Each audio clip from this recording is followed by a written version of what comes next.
But I think Tejasvi Surya is not here, unfortunately. I can't see him in the house. But I would like to tell him and put it on record, because I have this document which I can table. He said in his opening speech that Jawaharlal Nehru ji, Pandit ji, the first Prime Minister of India, never encouraged the defense forces. And we've never done anything. This is the first time India has done extraordinarily well in armed forces.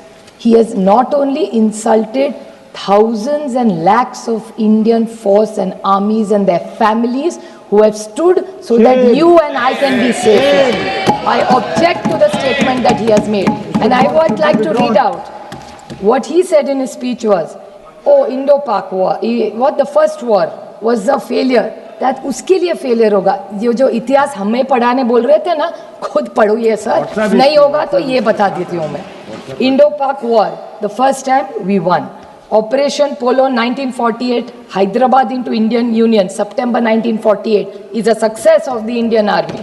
Operation Vijay 1961, Goa, Diu, Daman, military operation led to the liberation of the Portuguese enclaves, completing India's territorial integration, December 1961. Indo-Pakistan War 1965 successfully defended Indian borders, preventing Pakistan from achieving its strategic objectives. August-September 1965, Bangladesh liberation and Indo-Pakistan War 1971, a decisive victory of Indian Army along Mukti Bahini, liberated in Bangladesh in 13 days, leading to surrender 90,000 Pakistani troops, March 1991. This Tejasvi Surya इतिहास खुद पढ़ा नहीं होता तो ले लो. This is one thing. We may have political differences, like Sunil Tadkare ji said. He's absolutely right about this. That जब देश का सवाल आता है तो देश पहला, उसके बाद राज्य, उसके बाद पार्टी, उसके बाद फैमिली. पहले देश आता है.